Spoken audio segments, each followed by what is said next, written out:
일단 아까 말씀드렸듯이 사람이 하느님께 건네는 말이 기도라면 하느님이 우리한테 건네는 말은 어디에 담겨 있다? 성경. 1차적으로 성경에 담겨 있다.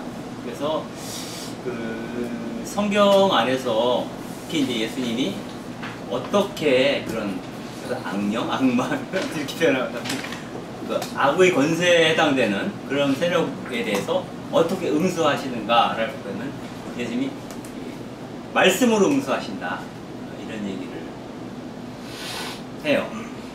이를테면은 뭐 이 돌을 가지고 빵을 만들어 봐라 이렇게 얘기를 하니까 광야에서 유혹받으실 때 예수님이 사람은 빵만으로 사는 게 아니라 하나님의 말씀 이런 식의 한마디로 딱 던짐으로써 이게 말문을 막아버리는 방식 이런 방식으로 그래서 그 말씀이라고 하는 것은 그리스도인들이 영적 투쟁을 하는 데서 일종의 등불과 같은 역할을 이건 다른 말로 하면 가장 중요한 참고서가 되겠죠.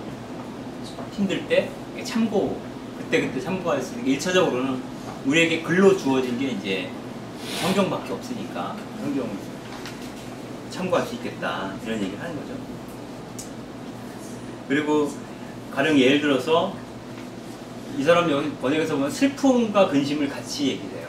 슬픔, 근심 때문에 슬픔이 생기는 건데 이 슬픔과 근심이라는 게 뭐 여러 가지 이유에서 나오긴 하지만 그 중에 하나는 내가 기대한 만큼 내가 되지 못하면 이제 거기서 나타났던 좌절감 이런 것들이 있어요. 그리고 내가 원하던 사랑을 성취하지 못했을 때 슬프죠. 내 자식한테 뭔가 좀 맛있는 걸 사주고 싶은데 돈이 없어. 슬픈 일이죠. 뭐 이런 것들이죠.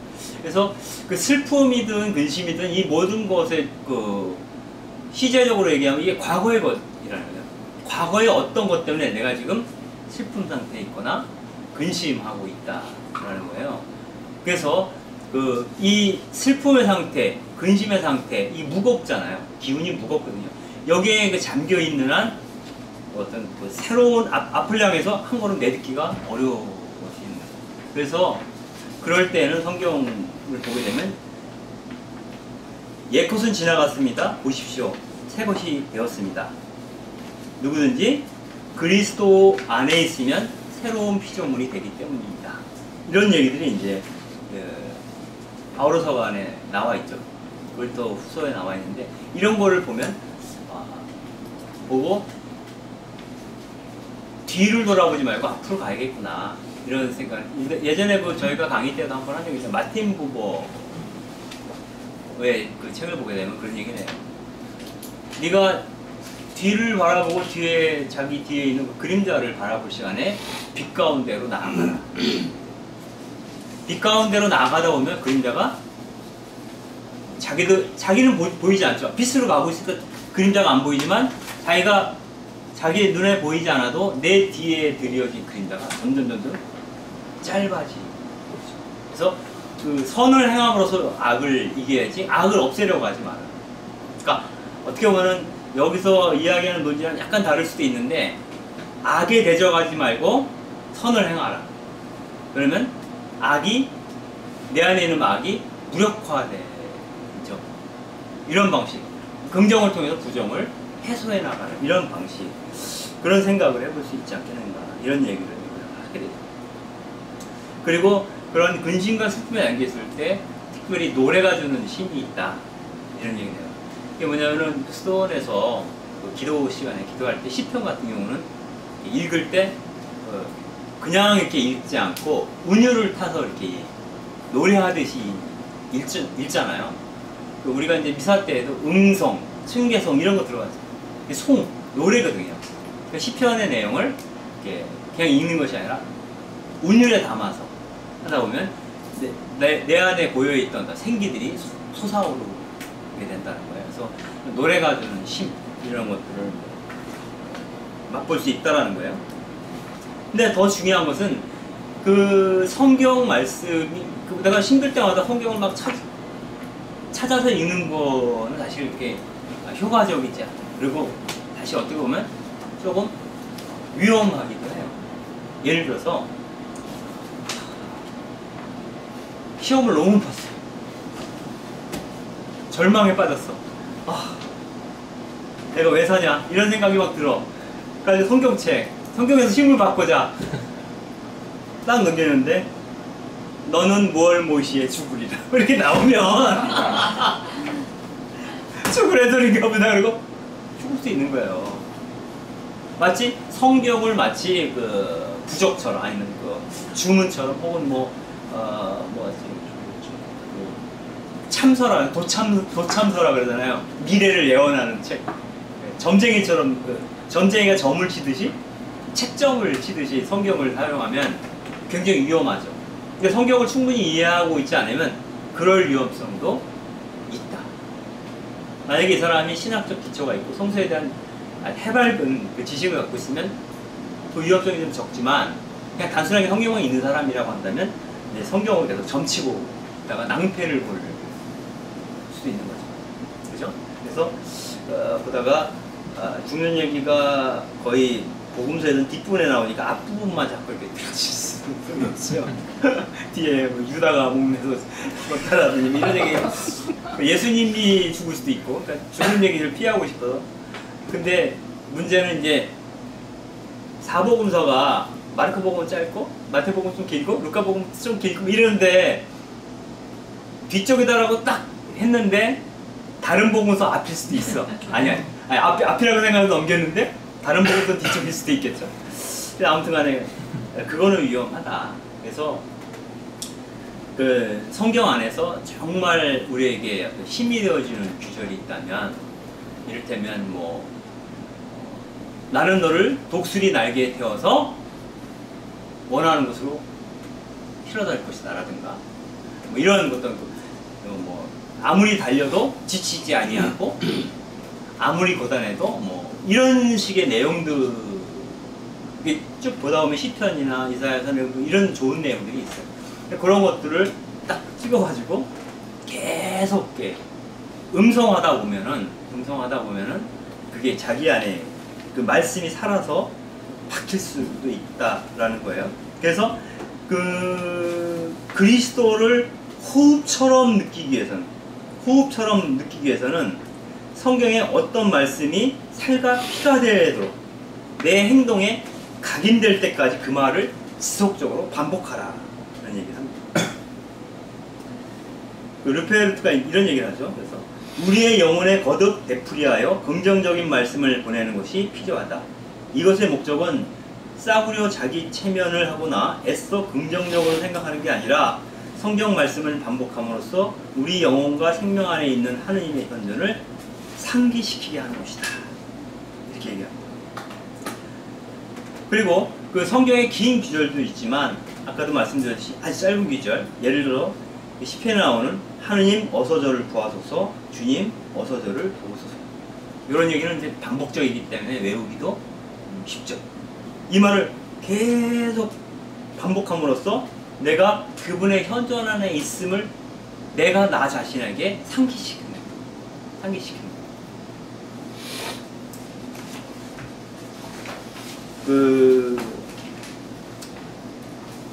불교에서는 이제 가장 많이 하는 반복적인 말을 만트라라고 해요. 만트라라는 진언은 이제 참된 말 이런 뜻이잖아요. 그래서 뭐 이럴 때는 나무관세음보살. 나무관세음보살이 무슨 뜻이에요? 나무가 뭐예요? 귀합니다라는 뜻이에요. 그래서 나무관세음보살 그러면 관세음보살에게 귀합니다. 나무 하느님은 뭘까요? 하느님께 귀합니다. 이런 거잖아요. 그래서 나무관세음보살을 끝없이 한다면, 관세음보살은 뭐냐면 그 세상의 소리를 듣는 보살이에요. 한문대로 한다면 세상의 소리를 듣는 보살이잖아요. 관세음, 세상의 음성. 세상의 사람들이 울부짖는 소리, 탄원하는 소리, 애달파하는 소리, 그 소리를 늘 듣고 보시는 보살이라는 거죠. 그 보살께 의지합니다. 그러니까 그 보살이 나를 늘 지켜줄 거다. 내가 어떠한 처지에 있더라도 그분이 나를 지켜보고 있을 거다. 그러니까 정말 위험할 때는 나를 도와주실 거다. 라고는 믿음의 표현이죠. 그래서 이렇게 뭐 어려운 일이 있을 때마다 나무가 되면 이게 중얼중얼 하잖아요. 그렇듯이 그리스도인들도 정말 주여 저를 도우소서 어서 저를 도우소서 뭐 이런 얘기를 계속 흥얼거리듯이 반복적으로 자꾸 하다 보면 늘 내가 그분의 현존 안에 있게 된다라는 거고, 내가 늘 그분의 현존 안에 있게 된다기보다는 그분이 내 안에 늘 현존하심을 내가 깨닫게 되는 거죠. 잊지 않는 거죠. 기억하는 거죠. 그러한 효과가 되죠. 그러면 하느님이 내가 하느님 현존에 있기 때문에 앞으로 나아가는데 두려움이 사라져요. 그래서 여기서 말하는 악령과 마주쳤을 때, 아니면 악습과 마주쳤을 때 좀 더 담대하게 딱 대응할 수 있지 않을까. 아까 그 다윗이 골리앗을 대응하듯이 그런 얘기를 하는 겁니다. 그리고 어떤 어려움에 봉착했을 때, 그때 사부에게 바로 이야기하라 이렇게 얘기를 합니다. 근데 뭐 모든 사람이라서 사부가 있는 건 아니라서 어려움이 있지만, 카톨릭에서는 요즘이야 뭐 그런 사람들 많이 없지만 고해사제라는 게 있어요. 그러니까 옛날 시골 성당 같은 경우는 한 신부님이 은퇴하실 때까지 한 성당에서 계시잖아요. 그러니까 늘 어려움이 있으면 상담을 하죠. 이를테면 뭐 까라마조프가의 형제들, 조시마 장로 같은 경우에 그런 사람들은 그 동네 사람들이 어려움이 있으면 조시마 장로에게 와서 이 얘기를 하면은 답을 해줘. 그런 스승들이 있죠. 그리고 무슨 뭐 영화 같은 거 보면은 이제 항상 그 현인 여자애든 남자애든 그 현자가 있어요. 그 지역에 경험이 많고 지혜가 있는 그런 분이 있으면 그분들 찾아가서 어르신 한번 뵈러 왔습니다. 그렇게 얘기를 하고 그러죠. 이를테면 예전에 그 장일순 선생님 살아계실 때에는 그 주변에 있는 숱한 후배들이나 사람들이 어려움 있으면 장 선생님한테 가서 글씨 하나 써주세요. 선생님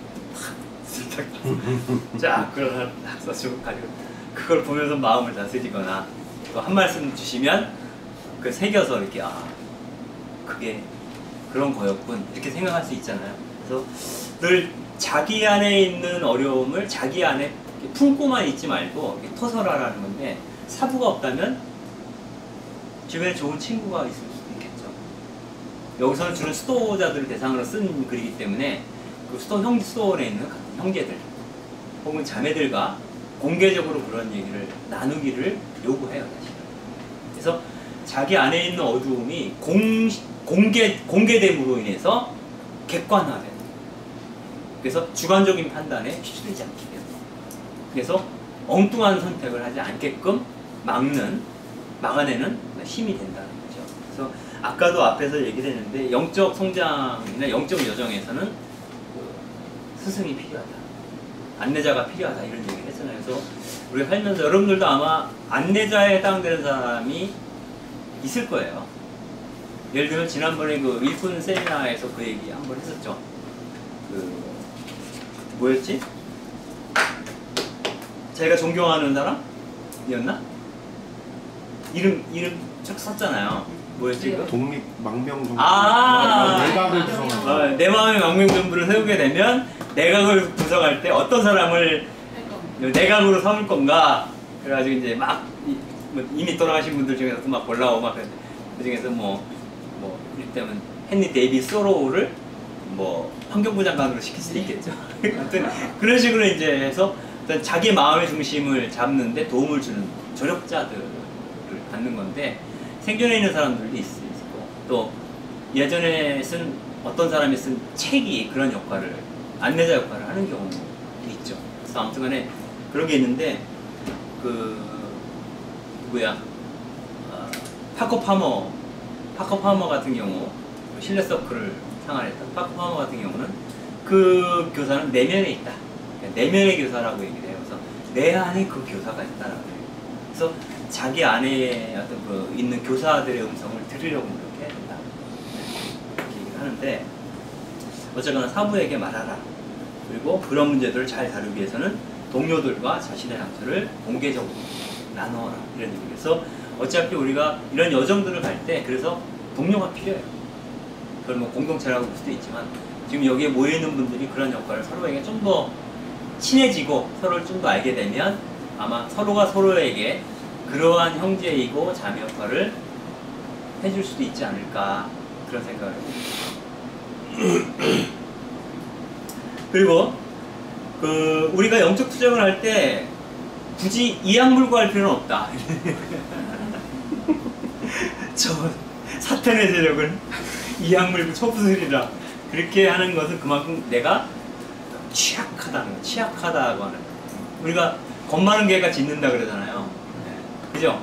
겁 많은 개가 짖는다 그러듯이 정말 그 자기 중심이 정확히 서 있고 내가 하나님의 현존 안에 머물고 있다라고 하는 확신이 있으면 여유가 생긴다는 거죠.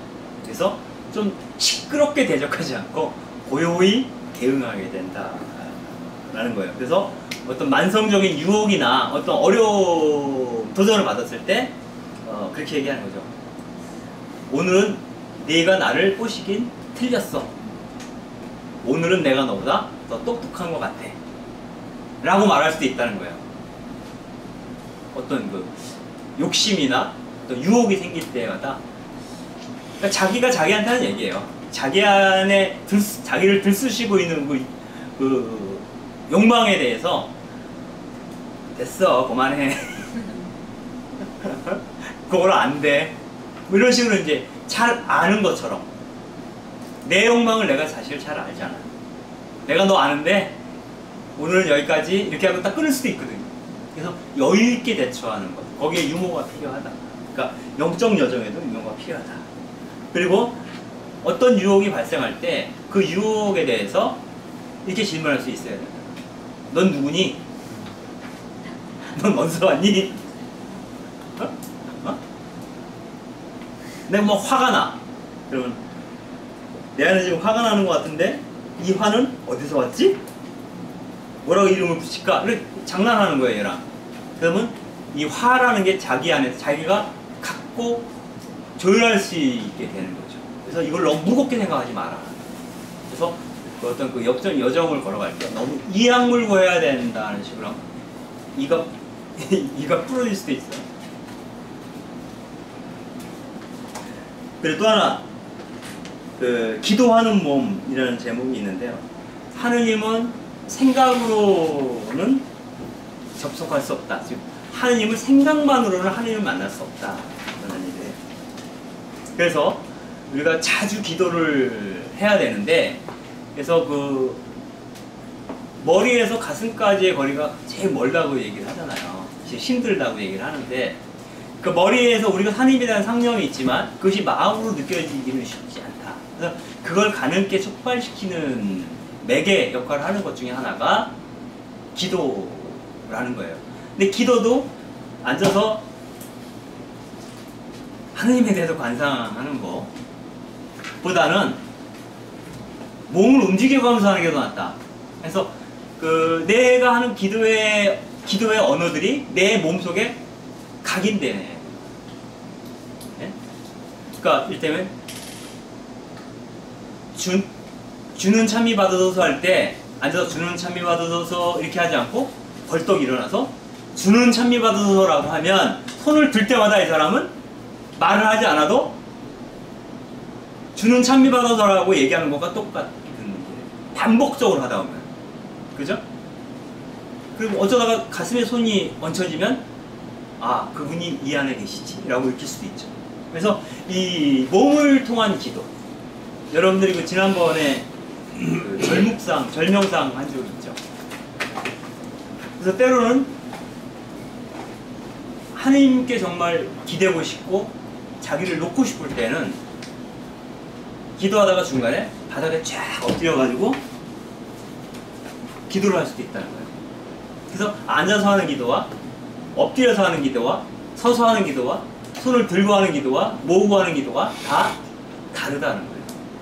정해져 있는 건 아니에요.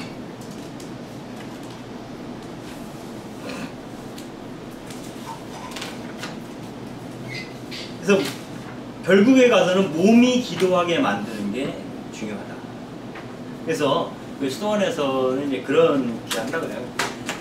이게 렉시오 디비나를 하잖아요. 성경을 읽는데 성경을 쭉 영적 독서를 하다가 마음에 탁 와닿는 기도를 있으면 그 자리에서 그냥 일어나는 거예요. 일어나서 그 귀절에 대해서 묵상을 하고 충분히. 그리고 다시 앉아요. 앉기가 싫어. 일어났는데. 그리고 생각하면 생각할수록 사무쳐. 그러면 바닥에 엎드려서 계속 일어나. 그리고 나서 다시 앉아서 그 다음 기절을 계속 읽는 거죠. 이렇게 해서 그 기도가 내 몸의 흐름과 같이 흘러가도록 하는 것. 이런 방식을 그 수도원에서 이제 많이 차용을 하죠. 그래서 공동기도를 할 때도 그렇게 해요. 근데 공동기도는 각각 그 수도자들 개개인이 느끼는 이게 다 지점이 다르기 때문에 부스부스 막 그러면 안 돼요. 정신사나워. 그러니까 그렇게 안 하고 어떤 귀절을 읽을 때는 모두가 다 일어나서 그 귀절을 읽고 그 구절이 끝나면 다시 또 이렇게 같이 앉죠. 그래서 그 일어나서 하는 기도는 좀 더 특별한 의미, 강조, 뭐 깊이 이런 것들을 갖고 있는 부분을 할 때 그렇게 한다는 거죠. 그 생명평화걸 결사라는 게 있어요. 생명평화걸 결사. 예전에 그 도법 스님하고 생태운동 하시는 분들이 모여서 생명평화걸 결사했는데 거기서 만든 108배 절하는 그 CD가 있거든요. 그래서 1배 세상의 평화와 우주 만물의 화해를 위하여 절을 올립니다. 땡. 그분 한 번 절을 3번 이렇게. 그때 일어나면 2배. 그래서 108번 이렇게 하거든요. 근데 그것도 일종의 어떤 그런 내 어떤 그 콘텐츠죠. 그러니까 그 언어, 기원하는 언어와 그 절하는 행위를 통합시키는 거죠. 그랬을 때 더욱더 간절해질 수 있고 파장이 더 커질 수도 있고 이게 우리가 보기만 좋은 게 아니라 실제로 이 사람한테 느낌이 더 큰 거죠. 아, 내가 정말 이걸 간절히 원하고 있구나 라는 걸 절하면 느낄 수가 있죠. 자기 발에 통증이 느껴질 때 더욱더 더욱더 이제 그런 걸 느낄 수도 있겠죠.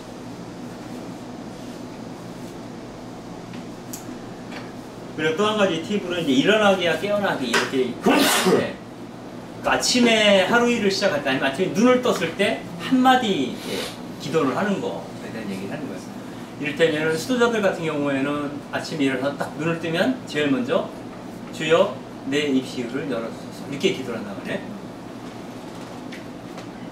그러니까 오늘 하루 딱 눈을 떠보니 내가 아직 살아있는 거잖아요. 그래서 그 오늘 하루가 창조의 첫날처럼 새로워지게 하소서. 그리고 내가 살아있는다는 말을 하니까 내 입술을 띈다는 건 입술을 띄어야지 말도 하고 먹기도 하고 그러니까 마시기도 하고 내 입술을 그러니까 일어나는 순간부터 하나님의 현존 안에 머무는 것 그렇게 할 수 있는 방법을 한번 이렇게 고민해 보자는 거죠. 여기 시편을 인용을 하는데 주님 일어나소서 하느님 손을 쳐드소서 가련한 일을 잊지 마소서 매일 아침마다 요거를 한 10번씩 하고 자리에서 일어나면 어떨까요 느낌이? 내가 일어나지만 나와 함께 누가 일어나는 거예요? 그분께서 일어나신다고. 하느님 손을 쳐주소서. 이거는 그분이 이제 당신의 일을 나를 통해서 시작할 거라고 하는 거예요. 그리고 그 내용은 가련한 이들을 돌보는 것이에요. 그러니까 이 기도를 매일 아침 한 10번씩 하고 일어난다. 그러면은 늘 그분이 사랑하셨던 가난한 백성을 나도 사랑해야지. 그리고 내가 오늘 창조의 첫날처럼 그분과 함께 그분의 현존에서 걸어가야지 라는 것을 확인하고 상기하고 기억하게 되는 거죠. 그렇게 되면 그 사람의 하루가 굉장히 스마트하게 시작이 되죠. 이거 없이 일어나는 그러나 이거보다는 눈곱 뜨기 전에 이제 이거 세 번이든 하고 나서 눈곱을 띄고 세수하러 간다면 좀 다를 것 같아요. 그래서 자기 생활을 영적 투쟁을 하기 위해서 이게 무장하는 과정이잖아요. 단련하는 과정인데 이 과정에서 이런 자기 일상을 조직화하는 거예요. 그분의 현존에 내가 더 쉽게 접속할 수 있도록. 그분과 접속이 안 되면 내가 그분 뜻대로 움직여지지 않거든요. 그래서 코드를 제대로 된 데 잭을 꽂아야 되잖아요. 예? 엉뚱한 데 꽂으면은 배터리 충전이 안 되는 것처럼 그분과 늘 아침마다 접속을 하는 거죠. 짧은 시간이지만 그런 게 필요하다라는 거고. 7번째, 그리스도를 옷처럼 입어야 된다. 지금은 안 그러지만 옛날에는 세례가 침례였잖아요.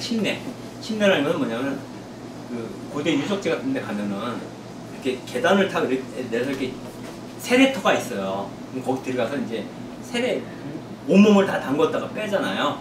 그래서 물속에 담기는 거는 묵은 자기를 죽이는 행위고, 다시 올라오면서 새로운 인간으로 거듭난다는 걸 의미해요. 세례라는 게. 그래서 그 물을 세례반이라고 표현하는데, 지금은 물로다가 이렇게 붓지만 간소화된 거죠.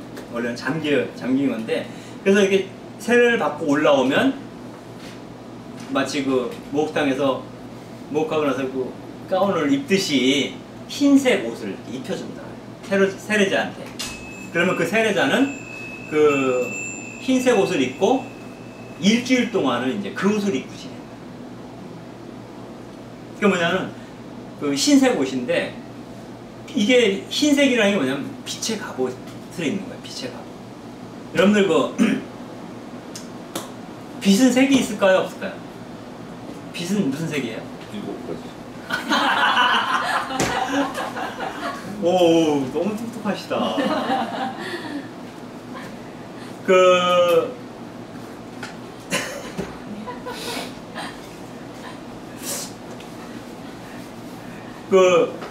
우리가 칠을 할 때 이제 흰색 칠을 하게 되면은 빛은 뭐랄까, 3가지 색깔 이상이 합쳐지면 어떻게 되죠?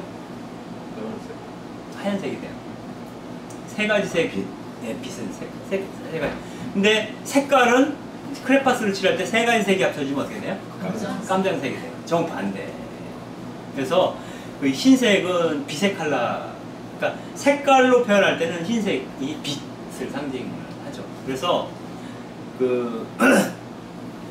빛의 갑옷을 입는다, 그리스도의 빛의 갑옷을 입는다라는 의미로 이제 옷을 입고 지냈다고 그래서 한평생을 그분이 있다. 그러니까 옷을 입는다는 것은 이 옷이 나를 감싸고 있는 거죠.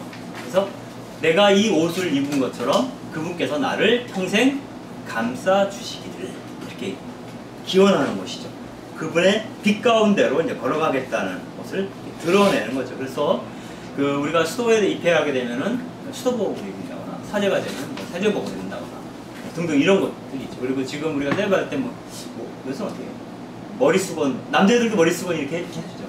그게 이제 그런 것 상징이 옮겨온 건데, 그래서 어떤 경우에는 흰색 스카프를, 그래서 저희가 나중에 우리 일꾼 세미나 계속 하게 되면 미사 끝나고 딱 서로 흰색 스카프를 우리 로고 딱 박아가지고 스카프를 이렇게 서로 이렇게 묶어주는, 매주는 거 한번 해보고 싶더라고요.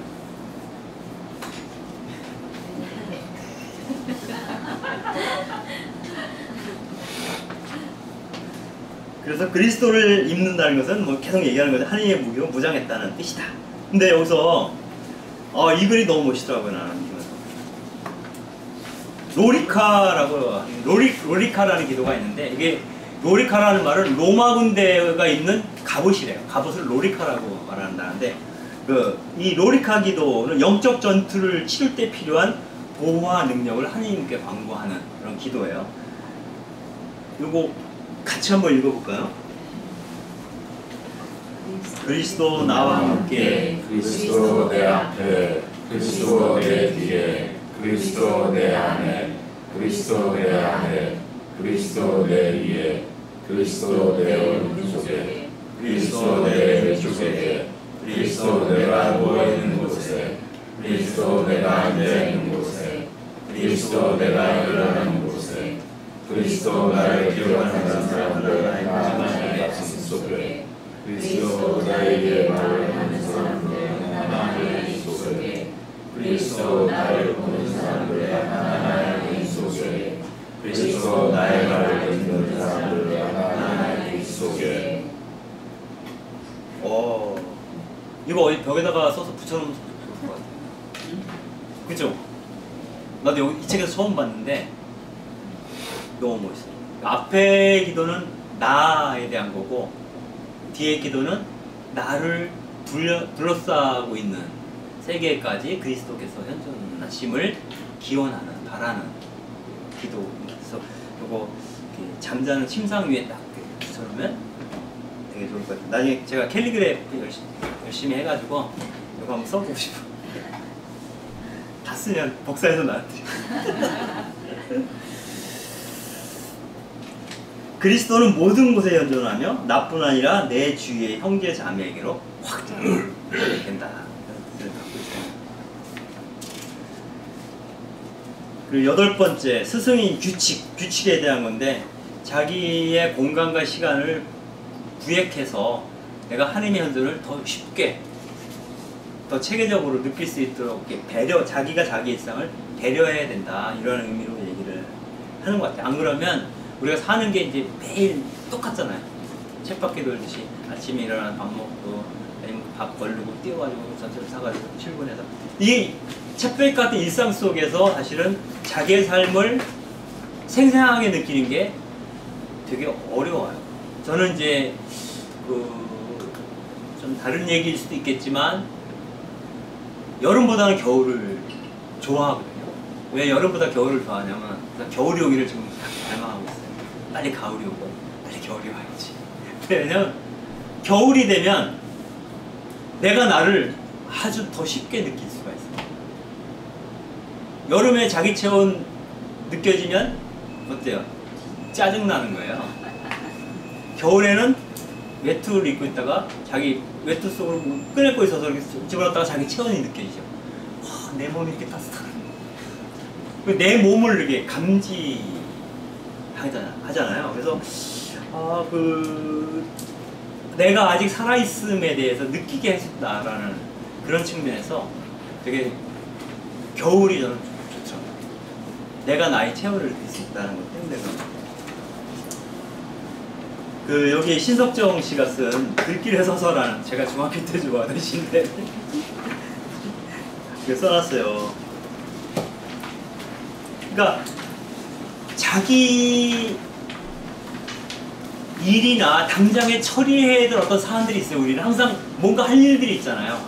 근데 때로는 그 할 일들로부터 자기를 약간 이탈시키는 것, 혹은 뭐 일탈시키는 것, 벗어나서 어떤 자기만의 고유한 시공간을 가질 필요가 있다. 이거를 이제 카를로 카레토 스타가 쓴 도시의 광야라는 책에서, 우리 생활하는 곳 어디서나 광야를 만들어야 한다. 꼭 저 사막으로 갈 필요는 없다. 네? 도시 한가운데서 나만의 어떤 성소를 만들라, 이런 얘기를 하는데,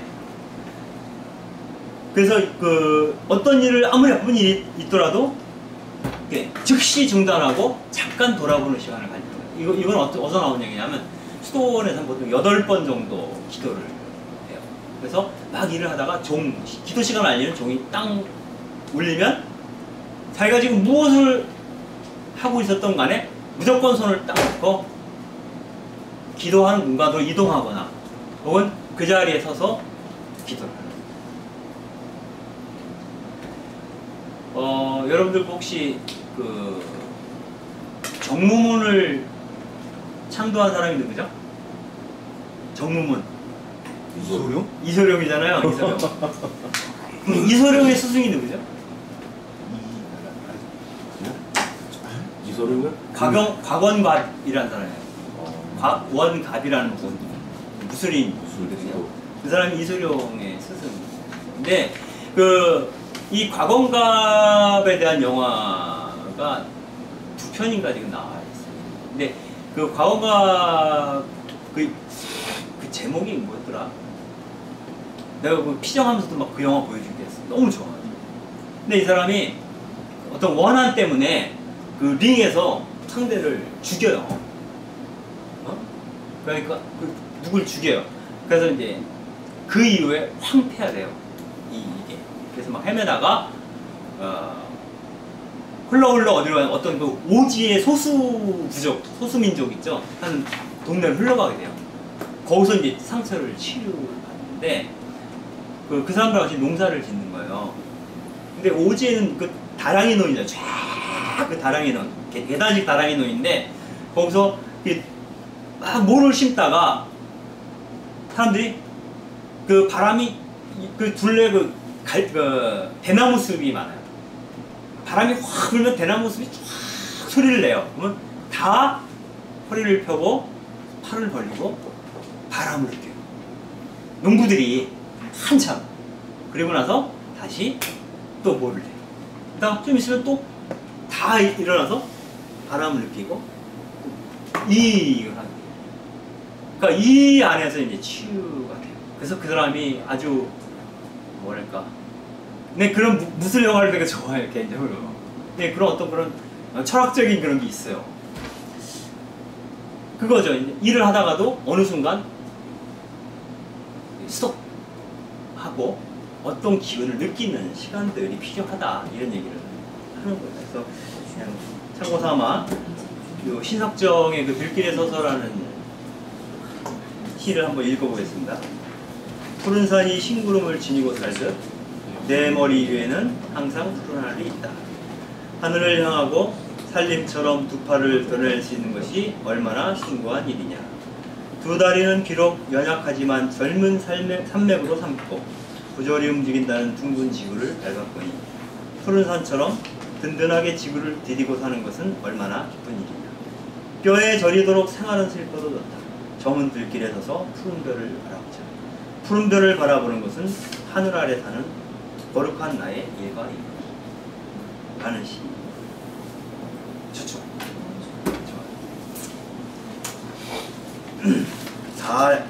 거의 다 왔습니다.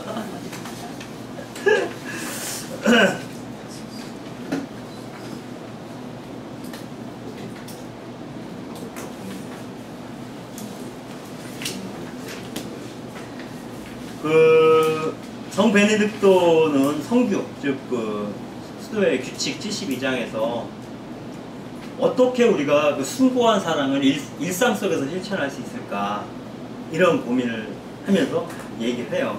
보면 다 좋은 얘기예요. 서로 공경하기를 먼저 하고 육체나 품행상의 약점을 지극한 인내로 참아 견디며 서로 다투어 순종하고 아무도 자기에게 유익하다고 여기는 것을 찾지 않고 오히려 다른 이에게 유익하다고 여겨지는 것을 찾을 것.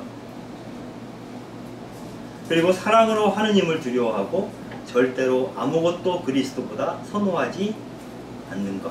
뭐 이런 것들이죠.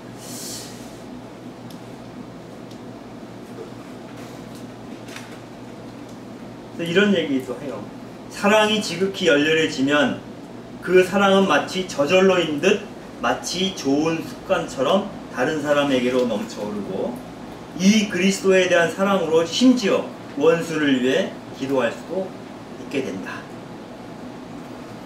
그러니까 우리가 그리스도의 현존 안에서 살아야 된다라고 얘기를 하는데 그리스도의 현존 안에서 사는 방법은 아까도 막 얘기했으니까 이제 시편을 열심히 읽고 반복해서 읽고 외우고 일어서도 읽고 앉아서도 읽고 누워서도 읽고 엎어서도 읽고 막 이러면 그분이 나랑 현존하시겠지? 라고 생각할 수 있지만 그거는 기계적인 태도죠. 그 바탕에 더 중요한 게 있는데 그 동기이고 그렇게 하고자 하는 동기, 내가 하나님이 현존 안에 있고자 하는 동기가 있어야 돼요. 그 동기는 뭐냐면 내가 그분을 너무나 열렬히 사모한 분. 괜찮겠어요? 예를 들어서 예수님에 대해서 알면 할수록 너무 멋있는 거야 이분이. 내가 예수님처럼 못 살지만 예수님 같은 사람을 알게 된 것만으로도 너무 기뻐. 그죠? 그러니까 예수님이라는 이름 석자를 몰랐으면 사는 게 별로 의미가 없는 것 같아. 그 이름을 아는 게 너무 다행스러워.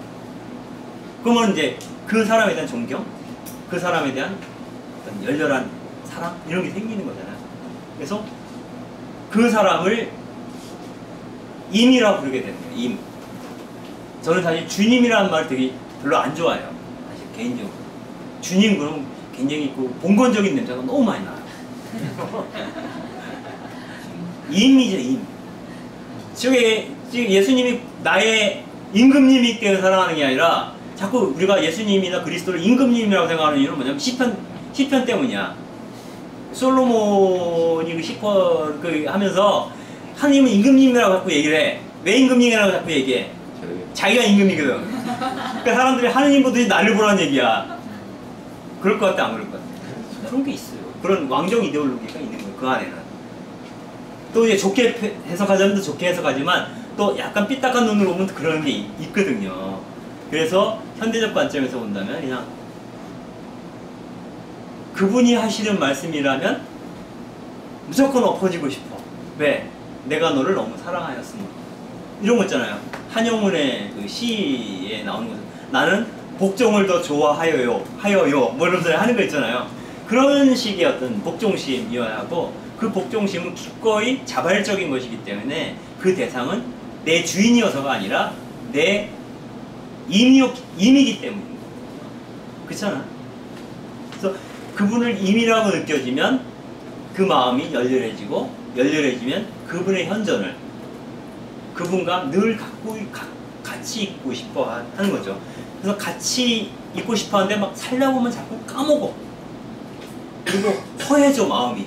그러니까 늘 그가 내 옆에 있음을 느끼기 위해서 기도하는 거야. 반복적으로. 그리고 그이가 했던 그 말 한마디를 늘 기억하며 외워. 뼛속 깊이 박히도록 외우는 거야. 어? 그렇게 함으로써 내가 사랑하는 임과 일치하는 거죠. 사랑은 일치를 목표로 하고 있어요. 모든 사랑은. 그렇잖아요? 물론 도종환 선생이 이제 사랑이라고 하는 것은 서로 같은 것을 바라보고 둘이 도종환 서정윤 씨인가? 응?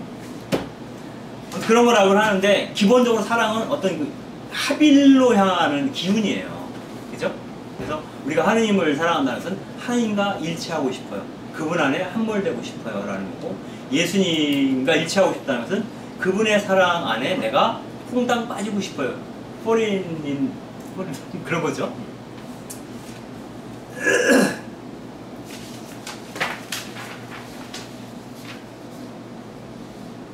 그리고 그 길에서는 늘 그 길을 동반할 수 있는 형제들, 자매들, 혹은 공동체, 이런 것들이 있으면 좋겠다. 그리고 그 주변에 형제들이나 자매들, 공동체가 있다는 건 뭐냐면 내 사랑을 확인할 수 있는 순간들이 자주 주어지는 거예요. 실제로 하느님 사랑해요 라고 하지만 옆에 있는 인간 볼 때마다 짜증나 이럴 수 있거든요. 그러면 내 사랑이 거짓된 거거든. 그래서 하느님에 대한 나의 사랑이 내 곁에 있는 사람에 대한 나의 태도를 통해서 계속 실험된다라고 할까? 확인되는 거거든요. 그래서 그 곁에 있는 성제들을 통해서 내 사랑이 확인되고 성장할 수 있도록 하는 거. 그리고 잘못될 때 지지와 도움을 받을 수 있겠죠.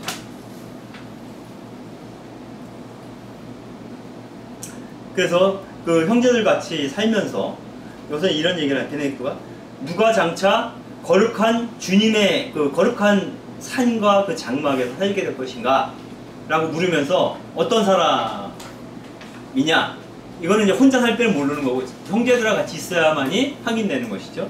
그는 허물없이 걸어가며 의를 행하는 이, 자기 마음으로 진리를 말하는 이, 자기 여로 속이지 않는 이, 자기 이웃에게 악을 행하지 않는 이, 자기 이웃에 대한 중상에 귀 기울이지 않는 사람이다. 그래서 동료 인간과 좋은 관계를 맺는 법을 배우는 것이 하느님과의 사랑을 성장시키는 가장 확실한 길이다.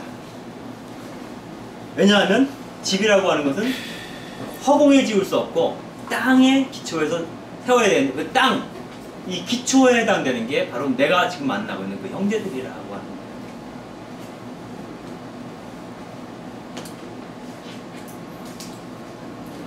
그래서 내 옆에 있는 그 형제를 에바그리오스가 이렇게 얘기해요. 그 사람을, 내 옆에 있는 그 사람을 하느님 다음에 하느님으로 여기한다.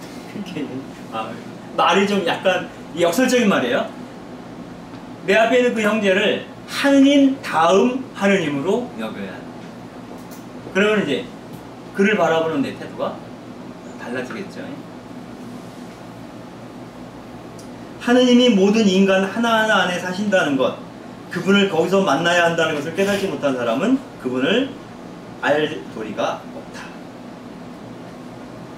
그런데 이렇게 노력한다고 해서 세상이 바뀌지는 않는다. 그리고 내 악습이 하루아침에 사라지지 않는다. 그러니까 우리의 투쟁은 사실은 영원한 거예요. 계속된다는 거예요. 우리의 투쟁은 계속되는 거예요. 네? 계속되는 거예요. 그래서 문제들도 여전히 남아있을 것이다. 난제들이. 그러나 내 마음이 넓어지고 사랑이 깊어져서 여전히 현존하고는 그 현실을 보는 눈이 다만 달라질 뿐이다. 이렇게 얘기를 합니다. 결국 환난은 계속되고 우리의 삶은 여전히 막막하더라도 끝내 절망하지 않기에 숨을 쉴 여유와 넉넉한 희망이 존재한다. 이 마당에 루페르트가 내준 토고의 잠언은 이렇다. 삶은 희망과 결혼한 고통이다. 이 말은 좀 독특하더라고요. 이거 보면서 삶은 희망과 결혼한 고통이다. 그래서 고통은 현실이란 뜻이에요. 지금은 고통스러운데 고통 안에 희망이 이렇게 내포되어 있다라는 거예요. 고통은 사라지지 않겠지만 그래도 나는 너와 함께함으로 희망이 있어 라고 이제 자꾸 자기한테 얘기를 하는 거죠. 토고가 아프리카에 있는 어떤 나라 아닌가요? 토고, 그죠? 그래서 마지막 그런 그거예요. 우리는 그리스도인이라는 것은 내 안에 있는 격정을 완전히 뿌리채 뽑아버린 사람이 아니라 그 격정들과 여전히 싸우고 있는 사람들이다. 그리고 전투는 계속되지만 또한 그러면서 우리는 전진한다. 이게 무슨 군대 용어 같아. 그래서 그 예전에 그 책을 보니까 일본 사람이 쓴 고등학교 때 읽은 책인데 그 책에서 인간은 영원히 투쟁하는 투구벌레와 같다. 뭐 이런 말을 그런 적이 있어요. 아무튼 그 전쟁이라고 전투라고 하는 개념, 전사라는 개념을 갖고 이제 영적 투쟁에서 얘기를 하게 되면 좀 더 이렇게 어깨에 좀 힘도 좀 생기는 것 같고 팔에 근육이 좀 생기는 것 같고 뭔가 신앙생활을 하는 게 예전에는 성당 열심히 나가고 미사 받지 말고 교회 성사 보고 이렇게 생각하는데 그건 또 투쟁의 관점에서 보게 되면은 좀 이렇게 내가 좀 이렇게 좀 약간 더 어른이 된 느낌 같은 생각이 들 때가 있어요. 그리고 진지해지는 거죠.